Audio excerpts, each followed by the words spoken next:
भ्रातृत्व में राम किसी का उदाहरण नहीं देते, लक्ष्मण का भी नहीं देते।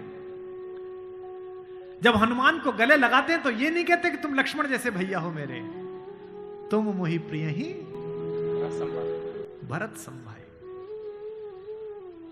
देना हुआ है जब कोई प्यारा उदाहरण, हमने दिया है सिर्फ तुम्हारा उदाहरण।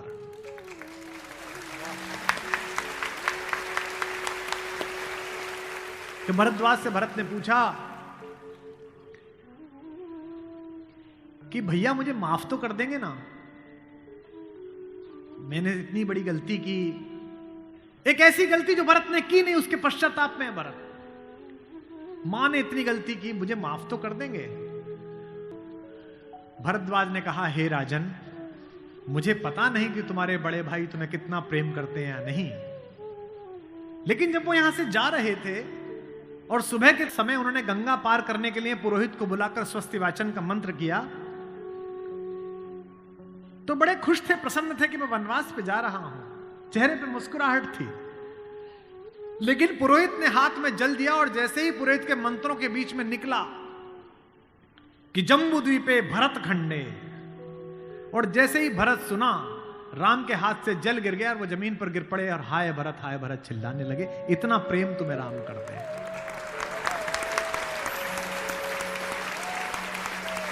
राम करुणा से भरे हुए, इसीलिए करुणा निधि है। राम के भाई भरत, जिन पर सबसे कम चर्चा होती है, सबसे कम भरत पर बोला गया है। लक्ष्मण उनके साथ 24 घंटे रहते हैं, शत्रुघ्न पर तो कम ही बोला गया है, भरत पर सबसे कम बोला गया है। सरस्वती ने देवताओं के कहने पर मंथरा की बुद्धि फेर दी, सरस्वती ने देवताओं के कहने पर कैकेयी की बुद्धि फेर दी। लेकिन जब भरत ने कहा कि मैं भैया को वापस लेने जा रहा हूं, तो देवताओं में खलबली मच गई। बोले यार अभी तो गया है ये, और इसको लेने ही चल दिया, और राम भावुक भी है, इसके प्रेम में वापस ना आ जाएं। तो देवताओं ने सरस्वती को कहा कि तुम जरा बात कर दो। तो क्या कहती है सरस्वती? देवताओं से कहती है कि 1000 आंखें होने के बाद भी जिसको सुमेरु ना दिखता हो, तुम मूर्ख हो क्या? मोसो कहत भरत मति फेरी, मुझसे कहते हो भरत की मति फेर दूं? दुनिया में किसी की भी बुद्धि भ्रष्ट कर सकती हूं, भरत की बुद्धि भ्रष्ट नहीं होती मेरे करने से।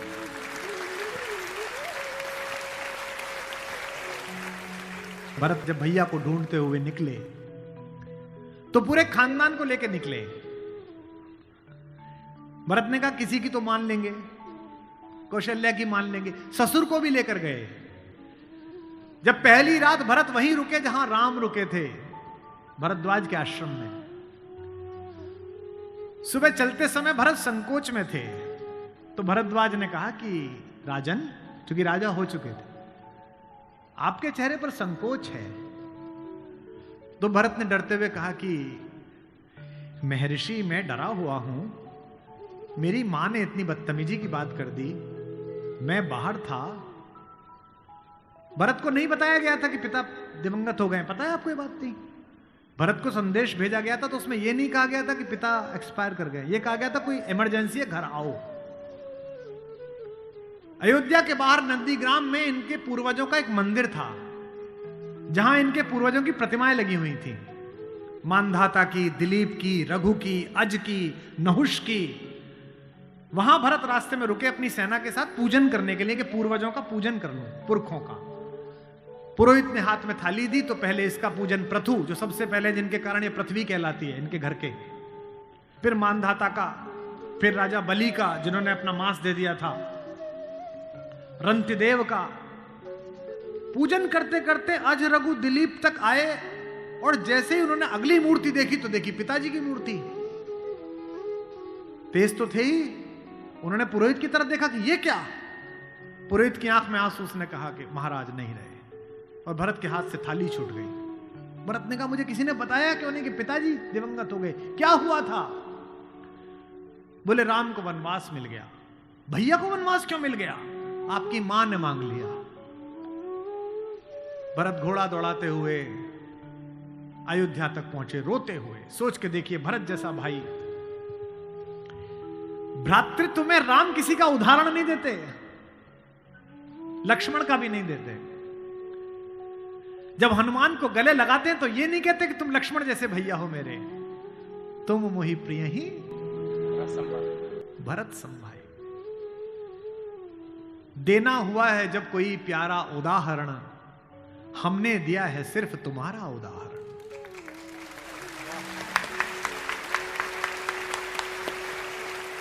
कि भरद्वाज से भरत ने पूछा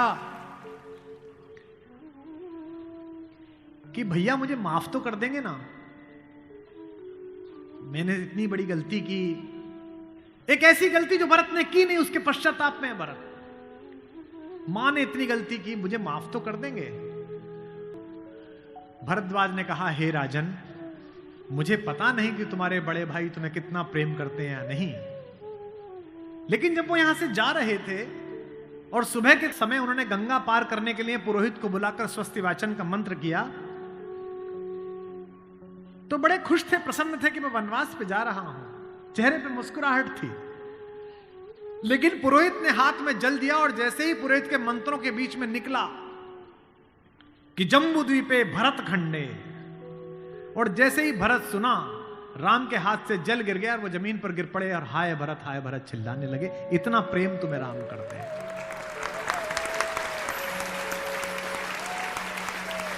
राम करुणा से भरे हुए हैं, इसीलिए करुणा निधि है। इसीलिए कहता हूं कि इस कहानी से पॉलिटिक्स सीखिए, इस कहानी से स्ट्रेटेजी सीखिए, इस कहानी से ह्यूमन वैल्यूज सीखिए, फैमिली वैल्यूज सीखिए। और जो राजनीति में लोग काम करते हैं उनसे भी अनुरोध है कि सदा जनता की भावनाएं ही सत्य नहीं होती। इस देश का पहला लोकतंत्र का मानक गढ़ा राम ने, जिसने कहा कि जनता ही सदैव सत्य नहीं है, नीति सत्य है। मैं इसको सिद्ध करके बताऊंगा अब आपको। जब राम जंगल गए तो सब दुखी थे, सब परेशान थे, हर आदमी उन्हें लौटाना चाहता था। अगर राम उसी दिन लौट आते तो सब खुश हो जाते, लेकिन राम ने जनमत का सम्मान नहीं किया, नीति का सम्मान किया।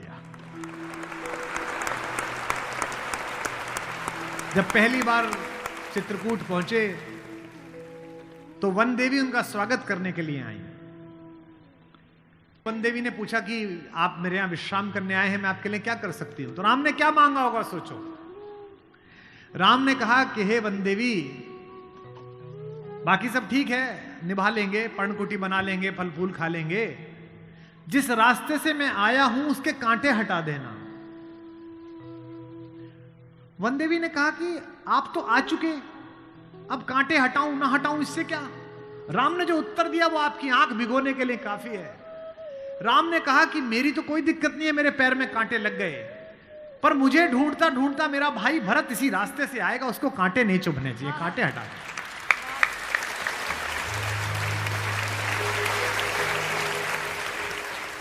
तो वन देवी को जिज्ञासा हुई। वन देवी ने कहा कि यथाज्ञा पयति महाराज, हे महाराज, आपने जो आज्ञा दी मैं कर दूंगी। एक छोटी सी मेरी जिज्ञासा है, क्या अयोध्या का राजा, अयोध्या की चतुरंगिणी सेनाओं का सेनापति, दशरथ का पुत्र, राम का छोटा भाई भरत इतना नाजुक है कि रास्ते में चलेगा तो उसके कांटे चुभ जाएंगे? राम ने कहा नहीं, वो तो वज्र के समान है, उसकी छाती से टूटकर तो इंद्र का वज्र टूट जाता है, ये कांटे उसे परेशान नहीं करेंगे। वन देवी ने कहा फिर क्यों हटा दूं? बोले परेशानी यह है कि जब उस रास्ते पर आएगा, अगर एक कांटा भी चुभा तो उसका दिल यह सोचकर टूट जाएगा कि मेरे कारण मेरे भैया को इन कांटों को झेलना पड़ा है।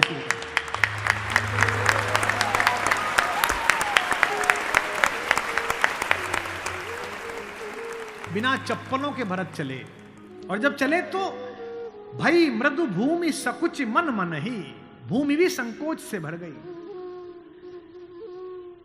कोमल चरण चलत बिनु पनहि, कोमल चरण चलत बिनु पनहि, भई मृदु भूमि बुझी मन मरे। इसका मतलब ये है कि भगवान स्वयं कष्ट सह सकते हैं, पर जो उन्हें प्रेम करता है वो कष्ट सहे ये उन्हें स्वीकार नहीं।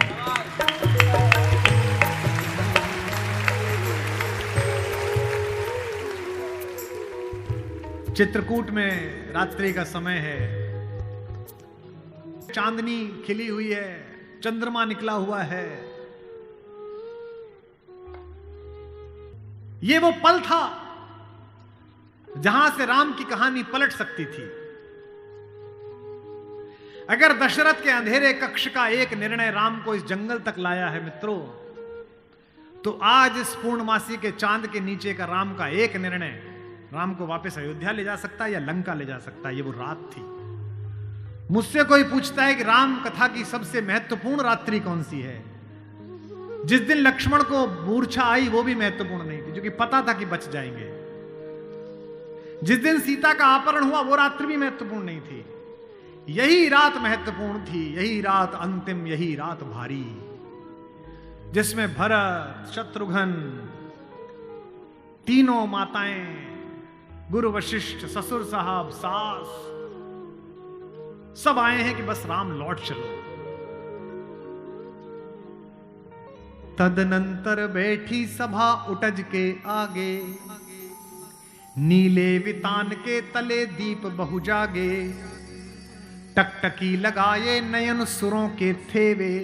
सब देख रहे थे, परिणाम उत्सुक उन भयातुरों के थे वे। वह चंद्रलोक था कहां चांदनी वैसी, प्रभु बोले गिरा गंभीर गूढ़ निधि जैसी। जब सबने खाना खा लिया, सबने पानी पी लिया, तब भगवान ने सबको बिठाकर पूछा। क्या सवाल पहला? भरत जैसे आदमी से, हे भरत भद्र, अब कहो अभीप्सित अपना। इतनी दूर चल के आए हो, बताओ क्या चाहिए। सब सजग हो गए, भंग हुआ ज्यों सपना। एक बात पूछी कि बेटा बताओ क्यों आए हो, तो क्या बोले भरत? हे आर्य रहा क्या भरत अभीप्सित अब भी। आप मुझसे पूछते हो कि मुझे क्या चाहिए? मुझे तो सब मिल गया भैया। इसी दिन के लिए तो मेरा जन्म हुआ था, पिताजी मर गए मेरे कारण, आप जंगल में बैठे हो मेरे कारण, सोने के आभूषण पहनने वाली मेरी भाभी एक वलकल पहने हुए मेरे कारण, जिसके सर पर अयोध्या का राजमुकुट होना चाहिए था उसके सिर पर जटाजूट है मेरे कारण। हे आर्य रहा क्या भरत अभीप्सित अब भी, मिल गया अकंटक राज्य उसे जब तब भी। पाया तुमने तरुतले अरण्य बसेरा, रह गया अभीप्सित शेष तदपि क्या मेरा। और मैं इसलिए भरत पर फिदा हूं कि भरत इतिहास का अकेला पात्र है जिसकी गलती नहीं है फिर भी प्रायश्चित कर रहा है।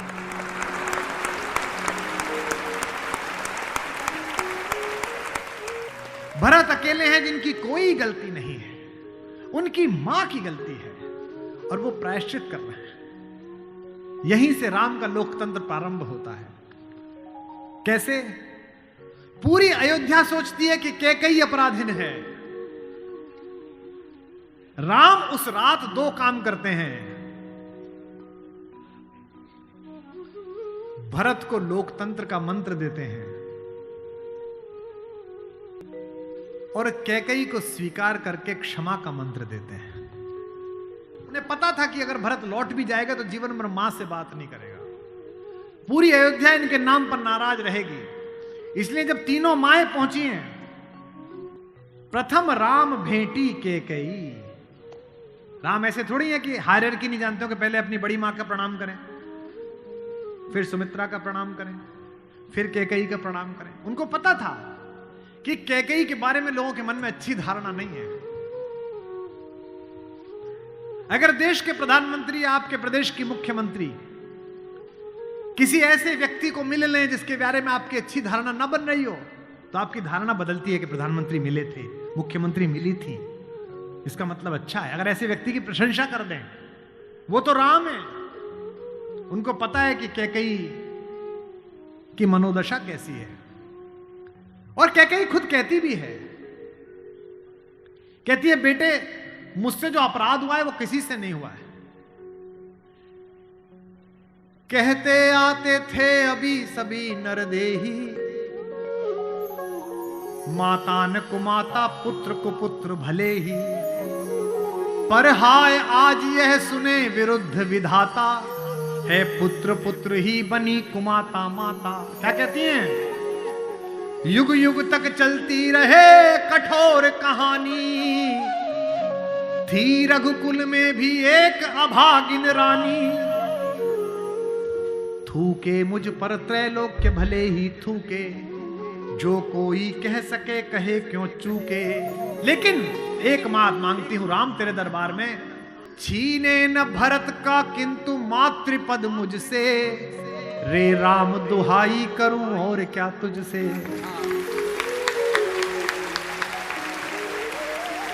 सोचिए कैसा क्षण है, अपने ही बेटे को मांग रही है राम से। कैकेयी अपने बेटे के लिए कह रही है कि राम तू सबको सब देता है बेटा, मुझे सिर्फ इतना दे दे, मुझे रानी मत रहने दे, जंगल में रख ले, भरत की मां बनी रहूं बस। इसी के लिए तो सब किया था। राम ने क्या कहा? हे अम्ब, ओ मेरी मां, हे अम्ब तुम्हारा राम जानता है सब, इस कारण वह कुछ खेद मानता है कब। फिर राम को याद दिलाया, कैकेयी ने, बेटा तुझे याद है तू आधी रात उठ के भाग जाता था मेरा सपना देख के। कौशल्या से कहता कि मां मैंने छोटी मां का सपना देखा है, मुझे छोटी मां के पास छोड़ के आओ। और तुझे गोदी में लेके कौशल्या मेरा दरवाजा खटखटाती थी, अरे ओ कोयल, ये तेरा कोयल का बच्चा जाग गया, रो रहा है तेरे लिए। होने पर बहुधा अर्धरात्रि अंधेरी, होने पर बहुधा अर्धरात्रि अंधेरी, जी जी आकर करती पुकार थी मेरी, लो कुहुकुनी, ओ कोयल, लो कुहुकुनी तेरा कुहुक राम यह जागा, लो कुहुकुनी अपना कुहुक राम यह जागा, निज मंझली मां का स्वप्न देख उठ भागा। होने पर बहुधा अर्धरात्रि अंधेरी,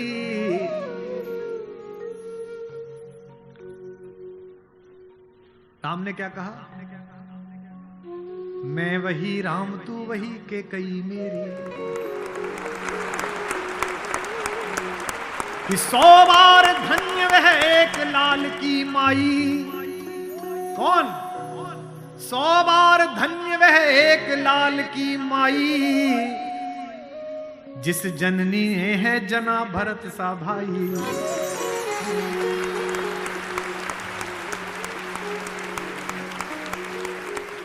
पागल सी प्रभु के साथ सभा चिल्लाई, 100 बार धन्य वह एक लाल की माई, 100 बार धन्य वह एक लाल की माई, 100 बार धन्य। कौशल्या से लेकर जनक तक सबका बहुमत राम को लौटाने का था, लेकिन राम नीति के साथ रहे, जनमत की उपेक्षा नहीं है। भरत जैसा भाई पाना, लक्ष्मण जैसा भाई पाना, कैसे कैसे चरित्र हैं भाई। एक भरत की पत्नी है मांडवी, उनका जिक्र नहीं होता। एक हमारी मां और है उर्मिला, उसका जिक्र नहीं होता। उर्मिला का कलेजा देखिए, मांडवी का कलेजा देखिए। जिस दिन लौटने के बाद भरत ने राज्य संभाल लिया, भाई की पादुकाएं रखकर सिंहासन पर, कौशल्या जाग रही थी। उन्होंने देखा कि ऊपर कोई घूम रहा है, कोई छाया घूम रही है महल में, अंतःपुर में। तो वो ऊपर गई तो देखा मांडवी घूम रही थी भरत की पत्नी। तो कौशल्या ने पूछा कि बेटा तू सोई नहीं? उसने कहा हां मां मैं अभी जाग रही हूं। भरत सो गया होगा बेटा, तो उसके कक्ष में चली जा। तो कौशल्य से मांडवी ने कहा कि मां वो तो है ही नहीं यहां, कहां गया? बोले उन्होंने कहा कि भैया जब तक जमीन पे सोएंगे, भैया जब तक जंगल में रहेंगे, मैं महल में नहीं रहूंगा। वो अयोध्या के बाहर जो नंदीग्राम दिखता है ना वहां दूर, वहां उन्होंने कुटिया बना ली है, प्राइम मिनिस्टर ऑफिस वहीं बना लिया, वहीं फाइल मंगाते हैं। तुझे नहीं ले गया? संकोच में पड़ी हुई मांडवी ने कहा मां मैंने तो कहा था आप जंगल में अकेले कैसे रहेंगे कुटिया में, मैं सेवा कर दूंगी, ले चलो। उन्होंने कहा नहीं, भाभी राम भैया के साथ चली गई हैं, तीनों माओं को देखने के लिए कोई नहीं है, तुम यहीं रहो, उनकी जिम्मेदारी हम पर है। कौशल्या ने कहा कि बेटा सो जा। बोले मां वो उनकी कुटिया दिख रही है, उसमें अभी दीपक जला हुआ है, यानी कि वो अभी काम कर रहे हैं। एक बार वो दीपक मंगल हो जाए, अंधकार हो जाए तो मैं भी जाकर सो जाऊंगी, ऐसी मांगी।